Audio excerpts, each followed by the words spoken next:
Today we have a different format and I'm going to react to CES 2026. And just before you click away and you feel like, okay, I've seen everything, trust me, this is a different angle because I'm looking to bring a more grounded, a more realistic, a more objective look at what is out there. This is a company that lets you check your sperm count with your iPhone. Here we go. So our device basically acts like a microscope for your smartphone. It looks like this, a little sperm character. Once you collect the sample on the cup or wherever, put a little drop on the lens itself. Man, the way he explains it, I love it. It's like once you collected the sample, you put a drop. If I would be there, I would definitely have a bit of fun with it. I'll be like, sorry, a drop of what? What do I need to put here? Anyway, it looks useful, definitely. You would peel the sticker, you seal it, and then that's it. You would place it on top of your smartphone front camera, or you can take a look with your eyes. What is beauty?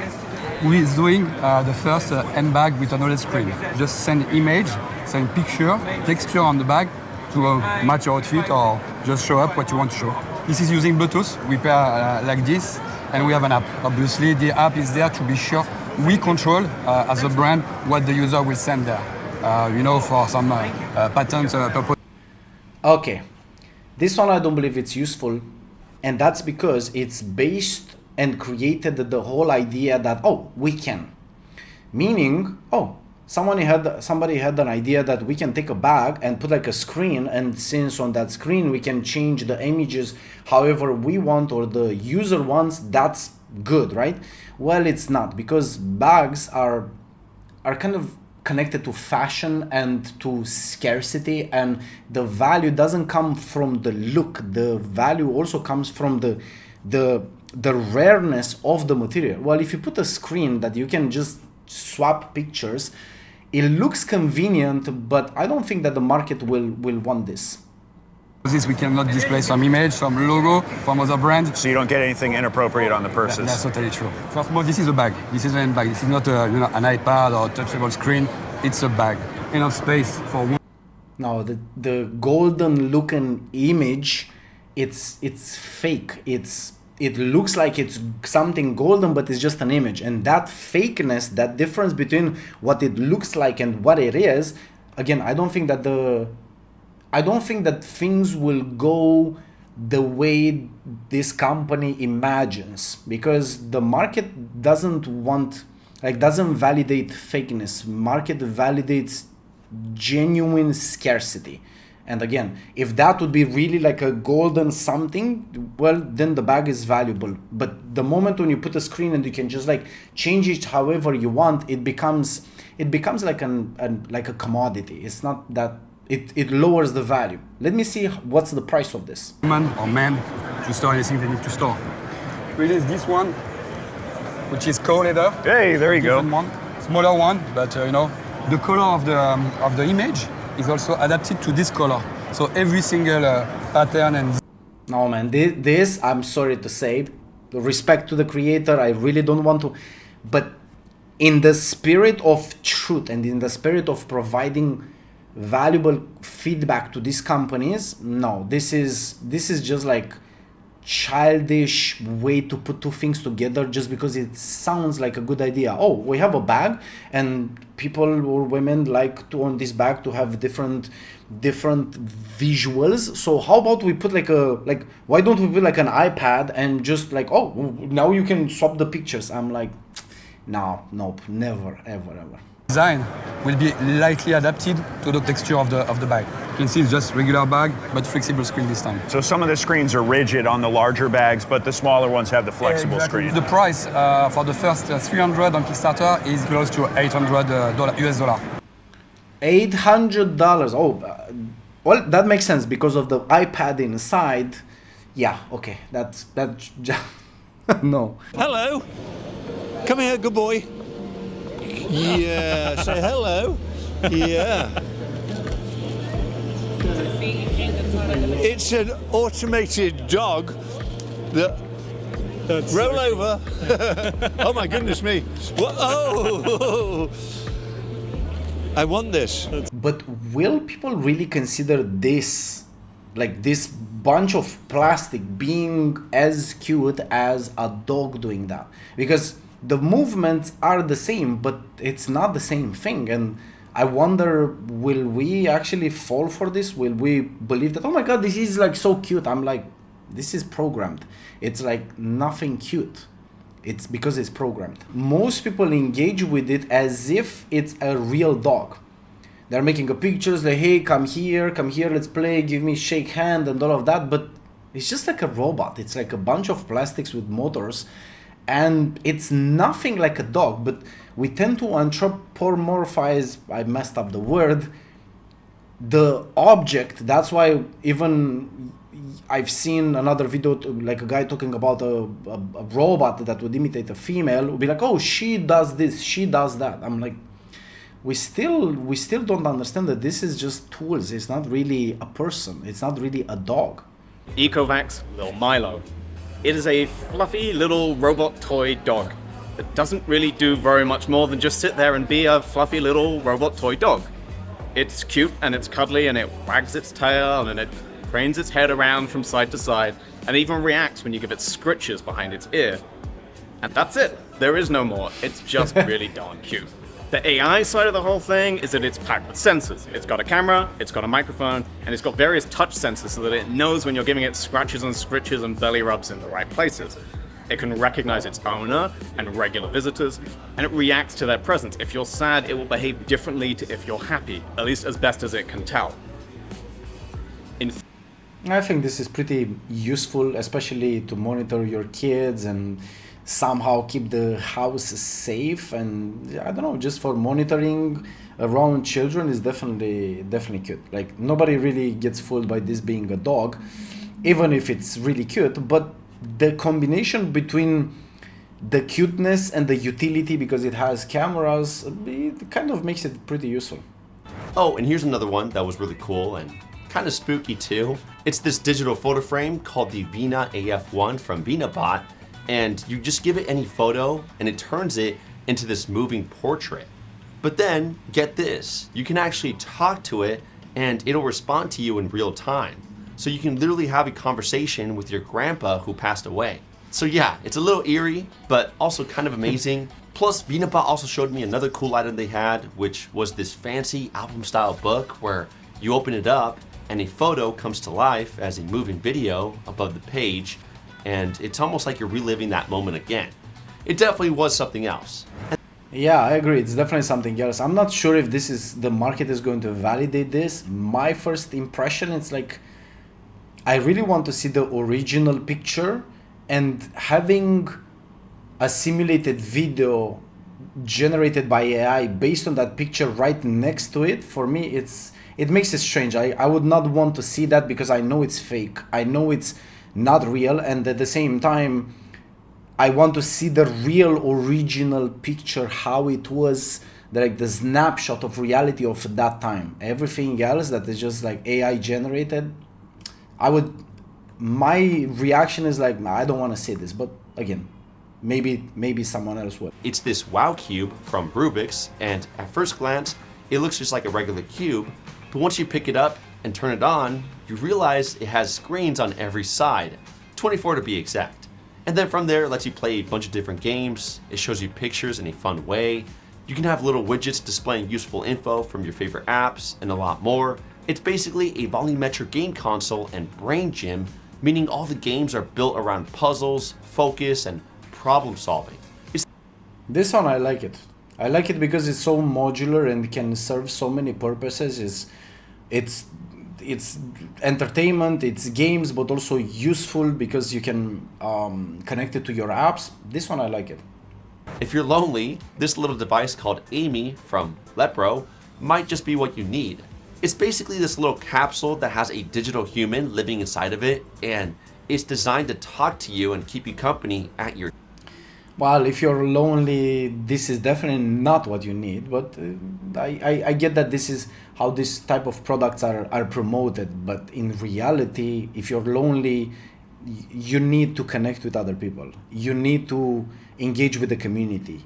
You need to be outside, doing things, going to places, being around people, not this. This is the type of thing that will create the loneliness for the future. So I'm not sure that's a solution to loneliness. Oh, if you buy this as a cool gadget, yeah, sure, you can. It's like you have it on the desk, but make sure that you don't buy it as a solution to your loneliness, because it will just increase it. That's it. So much tech built into it, which I didn't even know a toothbrush could do. For instance, it has smart guidance with pressure sensing, so if you're brushing too hard, it'll let you know and help you avoid over brushing. It also has multiple modes, including a deep clean one for more thorough cleaning and a daily clean for everyday use. Plus, inside their app, I was told that there's thousands of customization options, which is kind of wild for a toothbrush. Toothbrushes will never be the object of so much technology.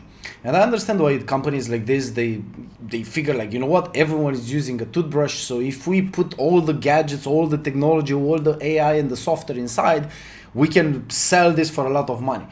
Yeah, but in reality, toothbrush is aimed as being just simple, portable. You can drop it on the floor, you can change it, you can lose it, and oftentimes you will, and that doesn't match this ability to just replace it easily. Doesn't match with the amount of technology and the hardware and software and value that is packed into some of these products. And you can imagine they're very pricey.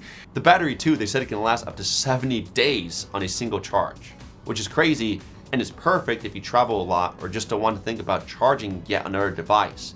It supports Qi 2 wireless charging too, so it comes with this new charger pad that you can just Man, like, it's like all this technology adds like a lot of complexity that you do not want about your toothbrush. Like you do not want, definitely.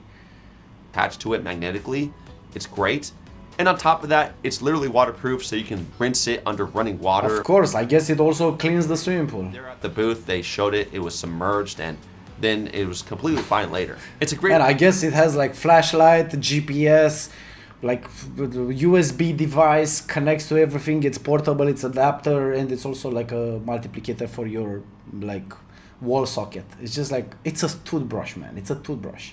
To keep your plants alive by yourself, you need extra motivation. How about a game baked into your plant care regimen?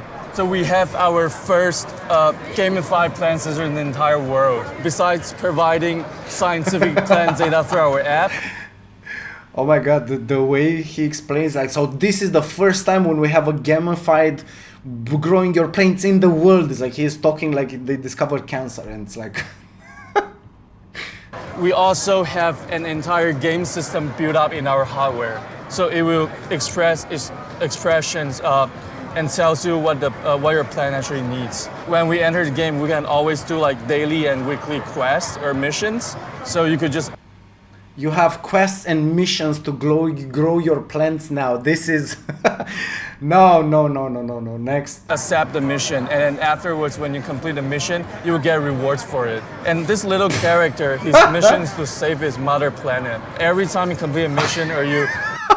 This one, I swear, is the most fun. It's the most fun. I think it's totally useless, but watching what companies are putting out there, and it's like you have missions, and man, I want to grow my plant. That's it. Like we don't have to make it that complicated. But again, now you can see how far some of these companies are going with just think like acting or building products based on the sole idea, if we can do this, we should.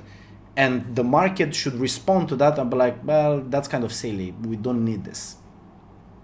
Accumulate like enough points, the mother planet will level up. So the way it works is we have different probe sizes depending on the pot. Mother planet will... So are you tired of those pesky guys in the mall trying to clean your sneakers for money? Well, that's where the Clear X from Brolon comes in. It's an intelligent sneaker cleaning device for your very own home. Hello, we're the world's first intelligent shoe cleaning robot. We're doing clean, dry, and sanitization all in this little one machine. That's where the magic happens. Let's go like 360 to make sure what type.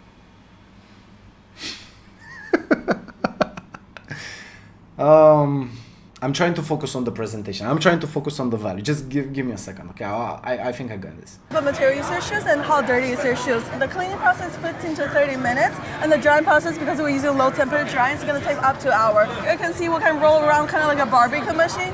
I'm kind of hungry now, that's why I mentioned that. Oh, I'm having fun, I swear. I knew that this type of content, I would love, at least creating it is just like fun. And also the technology we're using is called the micro nano bubble technology. It's kind of like the bubble gonna go through the material and pop inside. That's why I make sure like it's gonna be very clean with just water. Boots, sneakers. So this is like a kind of like a microwave for your shoes, something like that. But I guess it's cleaning your shoes, okay. Regular shoes, like, you know. What's the price? The price range on Kickstarter is gonna be $500 to $800. It's not bad Okay. at all. So $500 to $800 to clean my shoes, is this correct? Oh wow, that's a decision right there. Like a washing machine. That's about it. Like, ask me if you have any questions. Yeah, it's a washing machine for your shoes that costs $800. I'm like, I think I can, for that money, I think I can wash my shoes by hand, and that will be way cheaper. If you don't know, Rokid is no stranger to smart glasses. Just last year, their glasses became the #1 XR project on Kickstarter, and this version just genuinely feels like a big step forward.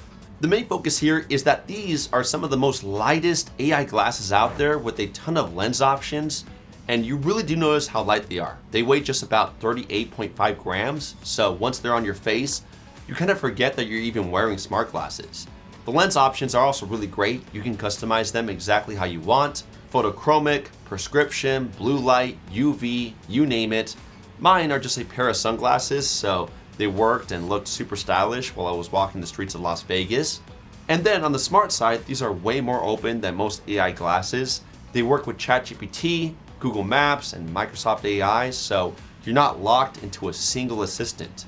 I think that smart glasses are very useful, and they're going to be a big part of the tech of the future, the one that is actually useful, because it just collapses all that time that it takes for you to pull up your phone and look at your phone and connect with technology. If you always have them on, it's going to be very useful. If you connect that, you're just skipping the step of like reaching for the reaching for the phone in your pocket and pulling it out and unlocking it and all of that. It's already there, and that's very useful. I think this is one of those technology that will become mainstream. Using them for quick navigation, translations, notes, and reminders, and it all feels surprisingly natural just talking to them. They also have a built-in 12 megapixel camera too, which is honestly one of my favorite parts. You can shoot in 3x4, 4x3, or even 9x16, meaning vertical, square, or horizontal photos and videos straight from these glasses. If you're a content creator, that's huge because there's no awkward cropping or re-editing that you need to do later. It's one of those features that you don't think about until you actually use it. And pricing is actually pretty reasonable too. It starts as low as $299 for a single pair of glasses, and a complete set can be as low as $398, which is way more accessible than a lot of other smart glasses out there. Yeah, well, hopefully the pricing is going to go lower and lower. I think this is just because it's still novel. It's still not mainstream. But again, the technology as it connects that ability to quickly access information, I think is going to be very useful. So yeah, after seeing these myself, they feel lightweight, practical, and way more wearable than most AI glasses out there. Definitely one of the most impressive smart glasses setups that I've seen at CES. I'll leave a link down below in the description so that way you can learn more. Ugreen, one of my favorite brands too, also had a huge presence at CES this year as well. You probably already know them for charging gear, but recently they've been making a serious push into storage and now security too. The main thing they were showing off is the Ugreen NAS IDX series, which is their new AI-powered NAS system. And their biggest model, which is the IDX 6011 Pro, can even hold up to a whopping 196 terabytes. Oh my god. Which is crazy.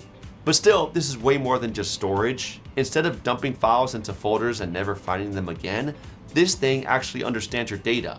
I mean, you can use universal search to find photos, videos, documents, really anything just by typing what you're looking for in normal language. They also have this built-in AI assistant called Yulia, where you can literally talk to your files. You can ask it to summarize documents, translate stuff, pull key points from reports. All of it runs locally, so your data stays private. Same thing with voice memos. It can translate and summarize audio automatically. And their AI album makes finding photos insanely fast without endless scrolling. Then from there, outside of storage, they showed me their new... I think this is actually very useful because they're combining data which we are producing more and more. They are combining that which you are already doing. You are already not just generating it and creating it every day, but you're also using it.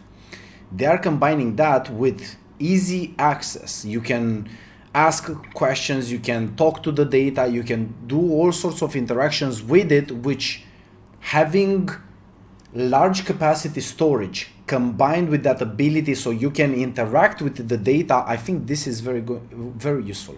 Last year as probably the most prominent company to come out of CES. What's new at Realbotics this year? Number one, we have David over here, our new, as he called him, our new smug robot. Okay, David is too... David is...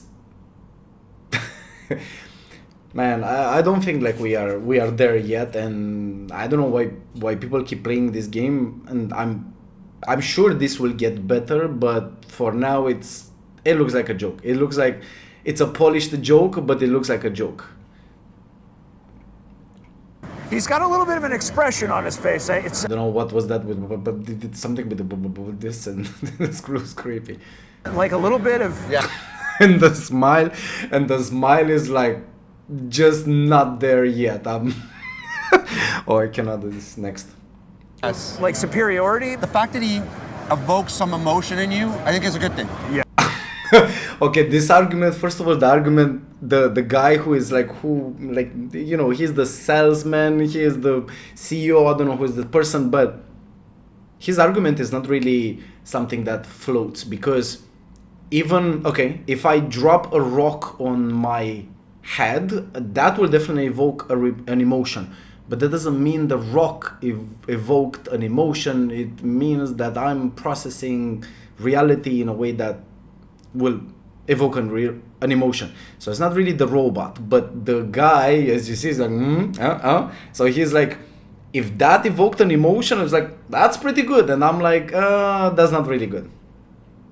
Yes, you were talking about AI vision. Yeah. And also, I'm going to say something about the host of the show.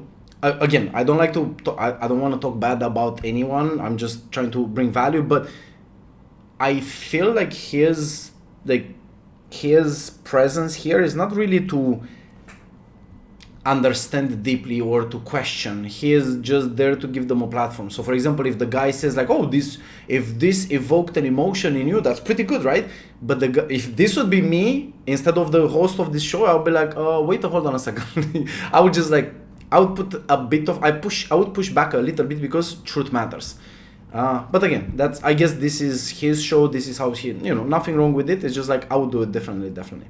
Tell me about how that's baked in this year. Our robots are a little more autonomous, so the AI takes the information it sees. Man, to be honest, this looks like children toy. Like it looks like. Again, I'm sure it's going to get better, but for now, oh my God, people are talking way better than actually it looks like. It's just like we're not there yet. It's observing and makes decisions based on that. So it's basically trained on a number of human behaviors to be able to sort of interpret and see. It can recognize human emotions. I'm not sure there's any other... It can recognize human emotion. Think about this. Not all emotions, definitely, because humans are capable of hiding their emotions. They are capable of deception. I think what he means, and of course his job is to sell the product and to promote, but again, truth matters. So I don't think that it detects emotion if you're trying to hide your emotions or to make it look like you're feeling something else than we people are way more complex than that. So I don't think that it's there. I would love, if I would go there, I would be like, yeah, really detects emotion. Let's see. Look, I will have an emotion in me and let's see what it detects. And 100% of the times it's not going to work because it's impossible. Company in the world that has tied in hardware to being able to recognize human emotions. Our robot It's not going to recognize human emotion. Man, like I feel like one day I'm going to go to like one of these shows and people will hate me in there. have the motorized wheel platform.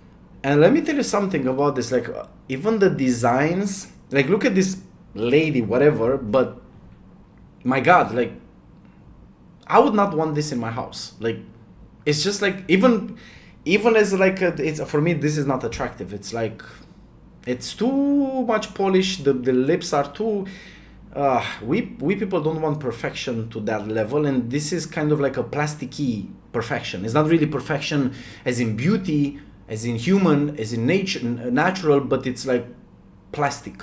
And I don't know, for me it just doesn't land well. More efficiency, but number two, we're the only guys that have humanoid robots that plug into the wall. So if you are I've noticed something client, about this. You don't necessarily, we're the only guys She that have is humanoid. holding the lip.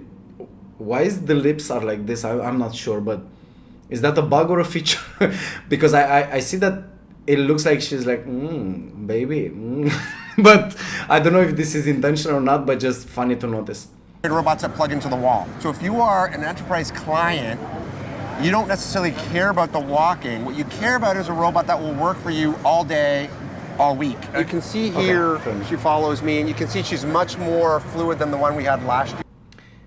First, notice that the spokesperson, whoever this person is, refers to the robot as in like, notice that she's tracking me, notice that she's doing this, as in like, it's not an it. Now, at this point, even no arms, no legs, not even hair, but it's a she. Already it's a she, so I think we're heading in the right direction.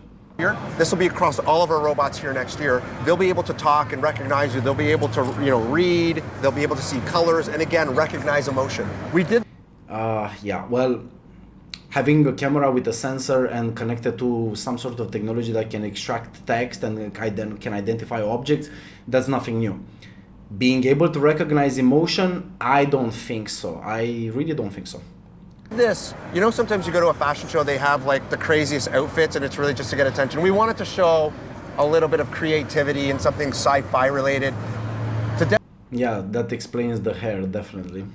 Demonstrate that we make robots that look like this, but we can make them look like anything. Sure. One of the things that makes us unique is you can customize the appearance, voice, and personality of your robot through us.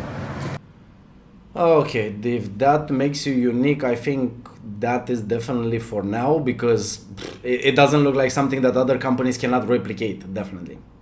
Again, nobody else is doing that kind of stuff. Well, he is trying to sell this, he is trying to promote this, but my God, like if you really can read between the lines, it's not really a good sell. So this company, Even Realities, is making a lot of noise right now. They make lightweight AR glasses. Let's check them out. For example, for translation, let me just put it into Chinese to English. Okay, this is about to blow my mind if this works. This is going to be incredible. 可以听到我说话吗?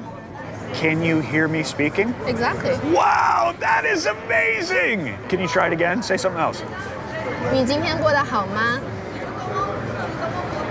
How are you doing today? Exactly. Wow, that is really cool. I felt that there was a bit of delay in there, and this is not usually how human communication works, because it's more like real time. And if there is a delay, this is what I observed, maybe I'm wrong, but if there is a delay like that, the conversations will feel awkward. The price for the glass itself is $599 US, and for the ring. Well, that's $600. The technology inside of it doesn't look that complicated or that complex, but it's definitely novel, it's definitely new, and I think that's why gadgets like this, they are definitely overpriced at this point. It's because they're just new. If you want to buy the ring, it's $249 US. Oh my goodness, this ring is like $249. That's a $250. And I'm like, that's pricey. On me. So this is a wearable ChatGPT. It's like a ChatGPT but on your neck. You put it on your neck once in the morning and it will summarize your entire day. It will create action items for you and memories. Let's say you forgot something, let's say you need to walk a dog, it will remind you of that. People love it, people use it, 300,000 users total. That's kind of it. Either he is too excited about this, either he is too inexperienced and he just wants to put everything in there. It's like, you can do this, you can do this, you can do this. Like, it's a good sell. A lot of these gadgets and new things coming to the market, they are kind of rushed. Like, it looks to me that people are overdoing it, or they are trying it too hard, something like that. It's almost like it's not something obvious, but if you really kind of get the vibe and you ignore the words, you kind of see that all of them, they're trying to sell, they're trying to, oh, this is this and this is better, we are better than competition, it's like this and that. It's like, I get it, like I get why people and companies are so desperate to bring products to the market, but the whole point is to also bring value, and I'm not sure if that is always the case. I feel like sometimes the metrics and the sales and keeping the company afloat becomes a priority over just delivering value, which, yeah, well, I guess we consumers, we want the value and companies want the profit. So yeah, I feel like there is a bit of gap in there. For the last couple of years, AI techniques have improved enough that we can start to do manipulation, have the robot touch the world, move objects around, understand the world the same way that people do. Understand the world the same way people do. I think that's more like an aim, and I guess the way things work technically, but it's not really accurate. Like, robots do not understand the world the way people. I don't think so. Atlas has these joints that can spin all the way around. And so we're inspired by the human form, but not limited by it. Tell me humans are limited without telling me humans are limited. We're inspired by the human form, but not limited by it. It's like, hey, we people we cannot do that much. We cannot bend like this, but this robot can bend all the ways, a lot more than humans. And yeah, well, it was pretty funny. Existing with human beings in the future. So we're not trying to make a robot person. We're trying to make this tool that's relatable, that's understandable. It's not like robots will replace people. It's more like robots will be very reliable tools, and if your job is something that can be automated, will be automated by one of these tools. But it's not like the replacement will not come from the fact that it's going to look like you, that it's going to be more like flesh and blood and have this texture and feel like it's a human. No, the replacement is mostly about utility, not aspect. Let's check out Engine AI. This year we bought the two model. One is a PM, and this guy is 1.38 meter tall, with 24 degrees of freedom, and the total weight is 40 kilo. This is a fighting robot, but it's 1.3 meters tall. I'm like, you know, like, it's like... In China, people using the robots for shopping mall guided tour, for reception, answer the question. Because when you're managing 5,000 different stores, when you have employees, it's hard to train them when you have a new product. And also, robots is very attractive for the customer. Of course. Each of the store, they have a robots, more customer they want to come. People find it interesting that, oh, I'm just getting like a tour guided by this robot. So partially the tour is interesting, but also partially the fact that the tour is is presented by this robot. So if you are in this kind of job, yeah, it feels like it's going to go pretty soon. The robot is holding a guard, like a natural guard, how fighters keep guard. But this guard usually comes from boxing, and it's meant to be like this because it protects the liver and important organs and protects the chin and all of this. Well, the robot doesn't have much to protect here, so I'm like, you don't need that guard. But I understand why they adopted this, but again, no functionality, no really real reason for holding the guard like a human would. I like the little Iron Man circle in the middle. That is a touch screen. Oh, it's a touch screen, yeah, really? It's a touch screen. Okay. People can program differently. I wonder when these robots will start to fight back. Let's say that because they have this touch screen in here, and you go like you want to use something. I guess you can touch the screen. What if the robot says like, hey, don't touch me? Like, this is like, I warned you once, I'm a fighting robot. You don't want, I go like this and you won't like it. We have seen a lot of footage of new humanoid robots fighting, and we wanted to see for ourselves with one of the most high-profile companies in the business right now, Unitree. That image for me, it looks like this one. It looks like some adult is beating up a child or something. Look at this. Look at the guy kicking and the robot is clueless. Oh, that's so funny. It looks like he's beating up a child. Hard! It's hard! They're actually like tough! 1, 2, 3, he's out. He's totally out. I don't know why they organize. I don't know why the company organized this, but it's kind of like... I was not expecting it. I was expecting it to be this silly little plasticky like child's fight, and it was kind of scary. Well, from my view, it looked like silly childhood fight, but okay. I don't think they are showing the most dangerous robots that they can build. I think they are showing the cute ones and people go like, aha, this is cute. But of course, if they would put like, instead of a 1.3 meters, they would put like a, 7-meter tall robot, then I think it would be like a different thing. So How about the Index 01 while we still have you? What's that? That's a new idea. So I have this problem. I get ideas during the day, or I remember things, and if I don't write them down that second, I'll just forget them. Does this ever happen to you? Of course, all the time. Exactly. So I find that I feel like the salesman is telling a story that he repeated like 100 times. Like it felt like he is telling a story, but at the same time, it's part of the sales process. Always taking out my phone. That's the whole product. It records it, it sends it to your phone, and you have this feed we call the index of all the things that you've remembered. It's perfect for setting reminders. The moment when he did this is perfect for, I'm like, I can see some people how they are going to use it.